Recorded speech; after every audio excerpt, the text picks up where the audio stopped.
Bin Laden wahizwe n'abanyamerika bukware kugeza ubwo bashyizeho amadolari miliyoni 25 ku muntu uzerekana ahari cyangwa uzerekana umurambo we, bakazayazamura bakageza no kuri miliyoni 50. Yari muntu ki? Ibuka ko ari One Line TV ukurikiye. Wibagirwe gukanda subscribe kugira ngo ujye ubona amakuru entertainment kugezaho ikiganiro ni Sibomani zake nk'uko bisanzwe. Bin Laden yavutse kuri tariki ya 10 Werurwe umwaka w'1957, avukira i Riyadh muri Arabia Saudite, apfa kuri tariki ya 2 Gicurasi 2011 ubwo yari afite imyaka 54 y'amavuko.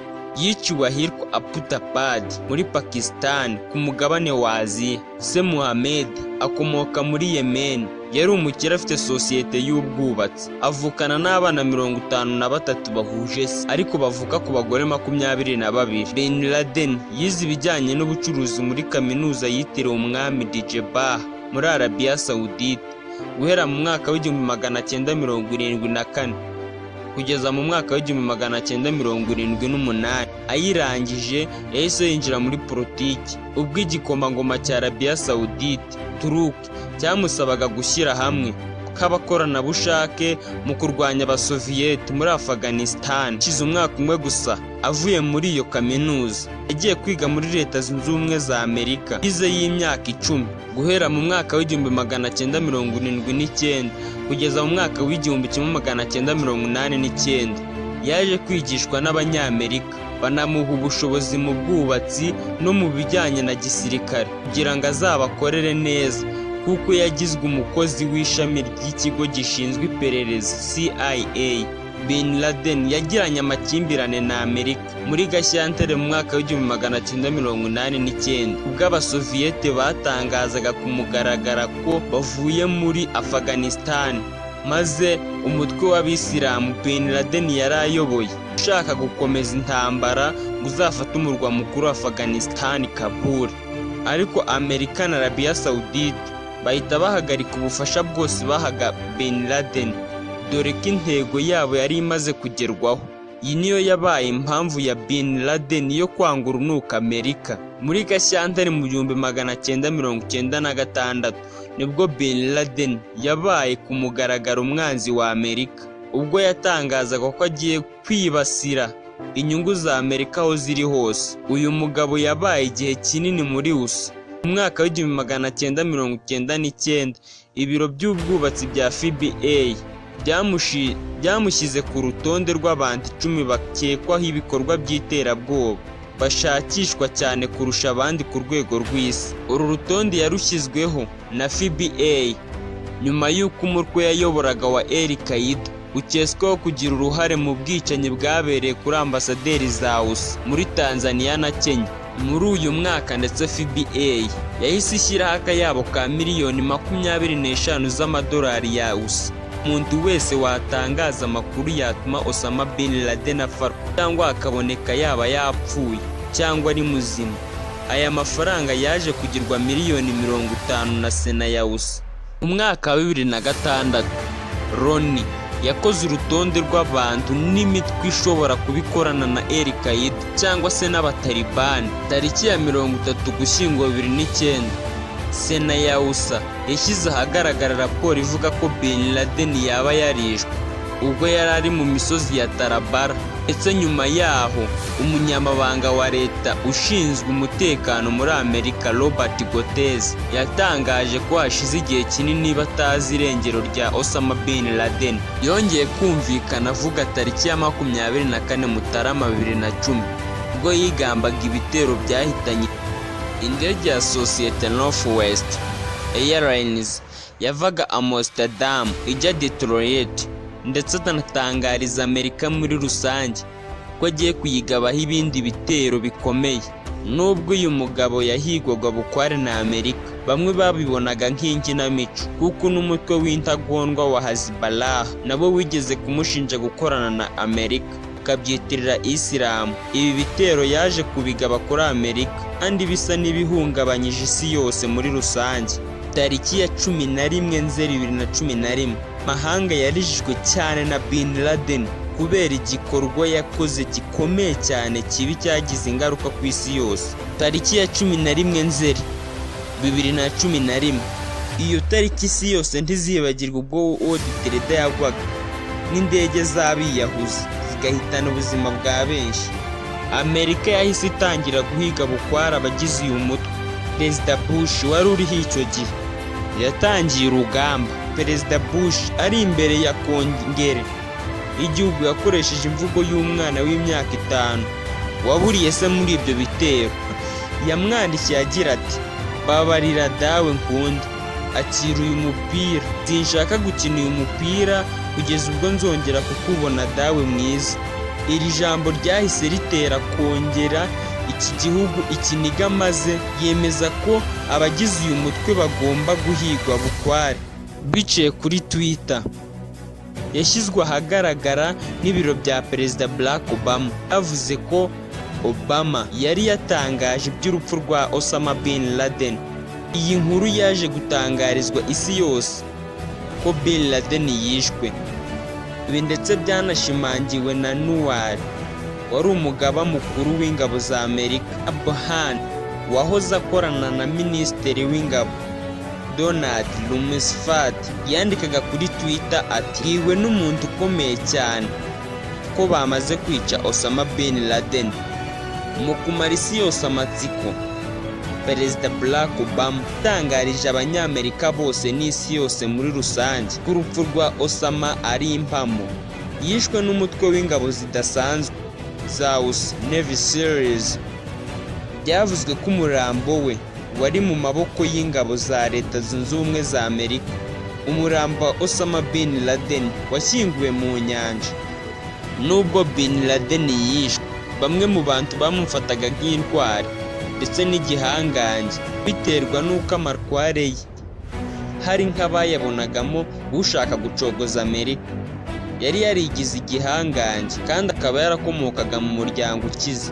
Ibintu 10 byamenyekanye kuri Bin Laden nyuma y'uko yishwe. Zimwe mu nyandiko n'ibikorwa bya Osama by'ubwenge byafashwe icyo gihe byaje gushyirwa ahagaragara, bigaragarizwa byinshi kuri uyu muyobozi w'iterabwoba kuva yishwe. Ko ibiro ntaramakuru bya Amerika IP byabyanditse, yifuzaga kwica perezida wa Amerika Obama hakurikijwe ibyari bikubiye mu nyandiko zafashwe n'ingabo za Amerika. Mu gitero Bin Laden yahoraga abamwungirije itegeko ryo gutegura ibitero byinshi biri mu buryo perezida wa Amerika Barack Obama ndetse na General David Petraeus bakishwa kuko televiziyo ya NBC yabitangaje. Ku ruhande rumwe, kubera ko yumvaga ko Vice Perezida Joe Biden atari yiteguye kuba yahitaba umugaba mukuru w'ikirenga w'ingabo za Amerika. Umugambi wa Bin Laden wari uwo kuzayobya indege ya perezida wa Amerika hakoreshejwe ikoranabuhanga. Yagiraga ati, Obama ni umukuru w'abahakanyi. Kumwica byari gutuma Biden ahita aba perezida kuko Bin Laden yari yarabyandikiye umwe mu bamwungirije bakuru. Kandi yakomezaga kugira ati, Biden ntabwo yiteguye kuba yahita afata uriya mwanya. Bizadufasha ku buryo bizahita bituma Amerika igira ikibazo kinini, crisis. Ibyo byose kandi bizanakongerera kugira ububasha bwo gukomeza kugaba ibitero nka biriya. Icya kabiri, Bin Laden yumvaga yaturitse ibigega byose bya peteroli bya Leta Zunze Ubumwe za Amerika. Muri 2010, Bin Laden yashakaga guturikiriza ibigega bya peteroli byose akabiturikiriza mu nyanja. Ibi bikaba yarumvaga ko byatuma ubukungu bw'isi buhungabana. Ubundi bigero cyangwa se ibiciro by'ibikomoka kuri peteroli bikazamuka cyane kuko byatangajwe n'ubuyobozi bwa Amerika igihe yari akimara kwicwa. Icya gatatu, yabikaga ikintu icyo ari cyo cyose akoresha cyangwa se yakoresheje ndetse akanategura neza n'ibyo azakenera, kuko byavuzwe n'umunyamakuru wa NBC ukorera muri Pentagon Jim Mikis. Abasirikare b'Abanyamerika bagabye igitero ku buturo bwa Osama Abbottabad bahakuye mudasobwa 5, ibyuma bya mudasobwa 10 bibikwaho inyandiko n'ibindi bintu byose hard device, ndetse n'ibindi byuma bya DVDs bibikwaho inyandiko zo muri mudasobwa bigera ku 100, na flash disk byose bikaba byari bibitsweho inyandiko zirenga hagati y'ibihumbi 10 ndetse na 15, hamwe n'amavideo ari kwigamba ari hagati y'ibihumbi 15 na 25. Ariko byinshi mu byari bibitsweho muri izi mudasobwa n'ibindi bikoresho byari bigiye biriho inshuro irenze imwe, kandi bivuga ku buzima busanzwe bw'aho ngaho yari atuye, kuko hagaragaragamo inkoko, inka, inkwavu ndetse n'imbwa. Icya kane, nyuma gato y'urupfu rwa Bin Laden, byagaragaye ko yari afite ububiko bunini bw'amashusho video y'urukozasoni pornography yahishwe mu nzu y'igihe kinini, kuko aya mavideo ari muri bimwe mu by'abasirikare bakuye mu buturo bwe. Aya mashusho kandi akaba yaragezweho icyo gihe, bigaragara ko yayakuraga kuri internet, akaba yari maremare bihagije. Abayobozi ba Amerika bavuga ko batazi neza aho aya mashusho yagiye akurwa, mu rugo Osama yabagamo ndetse n'uwabaga areba izo video, kuko uru rugo barimo rwari rwakatiwe imiyoboro iyo ari yo yose ya internet, kuko ibiro ntaramakuru by'Ubwongereza Reuters bibitangaza ngo ntawamenya neza uburyo abantu bari batuye hariya babashije kugira ariya mashusho. Icya gatanu, Osama Bin Laden yakundaga kwireba muri video cyane. Muri video yashyizwe ahagaragara n'ubutegetsi bwa Obama, nawe yakuwe mu rugo rwa Bin Laden igihe yicwaga, yagaragazaga Osama Bin Laden areba amashusho ye kuri televiziyo, nk'uko nanone Reuters ibitangaza, aho yagaragazaga ko uru rugo rwari rurimo ibikoresho bihagije bya mudasobwa bijyanye na video. Icya gatandatu, Osama Bin Laden yari atewe ubwoba n'ibyaberaga mu bihugu by'Abarabu. Umwe mu bategetsi bakoranaga na Obama yabwiye NBC News ko Bin Laden na Airman Eliza Wahir wari igisonga cye gikuru babonye ibyaberaga mu karere k'uburasirazuba bwa hagati ya Afurika y'Amajyaruguru mu ntangiriro za 2011, bagasanga ari bibi cyane kuko byazahazaga Al-Qaeda. Uyu muyobozi avuga ko abigaragambyaga barwanyaga guverinoma zariho icyo gihe, nyamara ntibashyigikiraga cyane Al-Qaeda. Mu mvugo zabo batagaragazagamo amahame ya Al-Qaeda.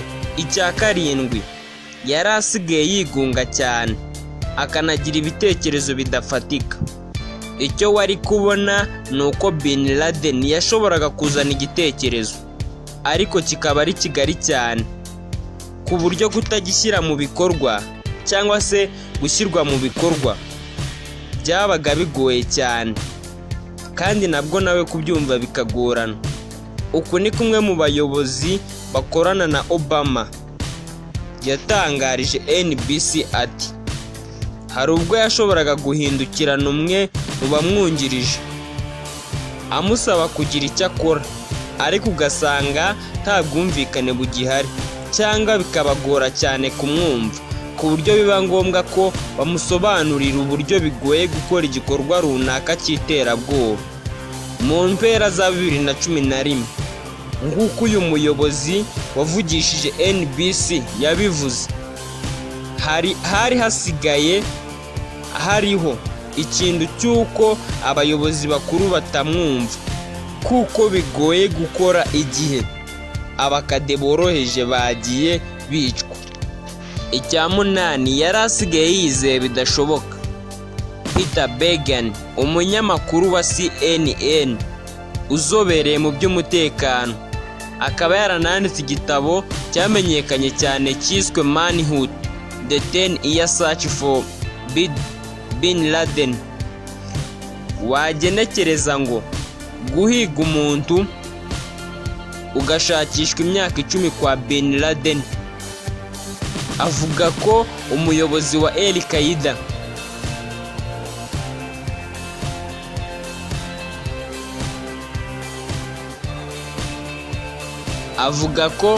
Al-Qaeda yari yarabaye nk'urota ibitabaho, bitewe n'uko ahanini no kumara imyaka 6 yose aba mu bwigunge bukomeye, aho yabaga mu byumba 2 gusa by'inzu ye. Icya 9, yari asigaye afite agahinda ku buryo yashakaga no guhindura izina rya Al-Qaeda. John Brennan, umuyobozi mukuru wari ushinzwe ibijyanye no kurwanya iterabwoba muri guverinoma ya Obama, yavuze ko Bin Laden aho yari ari muri Abbottabad yari asigaye yarababaye cyane kubera guhora Al-Qaeda ihura n'ingorane n'ibyago byinshi, kugeza aho yagendaga akangurira abantu be kwimukiraho indege zitabasha kubafotora, kubarasa, ku buryo yegeze n'aho yifuza guhindura izina ry'umutwe we wabaye icyamamare ku isi hose mu bikorwa by'iterabwoba. Impamvu nyamukuru yamuteraga guhangayika ikaba ari uko Abanyamerika ubwabo batari bagikoresha ijambo rugamba ubwo kurwanya iterabwoba mu rwego rwo kwanga ko abayisilamu bose biyumvamo, ahubwo iterabwoba ryari ryarasimbuwe na Al-Qaeda nyirizina. Brennan agira ati, muri make Al-Qaeda yari irimo gutsindwa bikabije, kandi na Bin Laden ubwe yari abizi. Icya 10, niwe wafataga umwanzuro wa nyuma ku byagombaga gukorwa. Hafi ya buri kintu cyose cyagombaga guca kuri Osama Bin Laden iruhande rumwe kubera uburyo yari afite ubucakura no gukunda ibyarimo. Niwe wabarushaga imbaraga mu bintu byose ndetse no mu bintu byinshi cyane. Bameraga nkaho bahora bashaka kumva icyo yavuga ku kintu runaka, ku buryo bategerezaga ko abanza kugira icyo avuga kuri buri kimwe bagomba gukora. Ibuka ko ari One Line TV wari ukurikiye nk'uko bisanzwe, ntibagire gukanda subscribe. Wakugezagaho amateka ya Bin Laden ni Sibomana Isaac.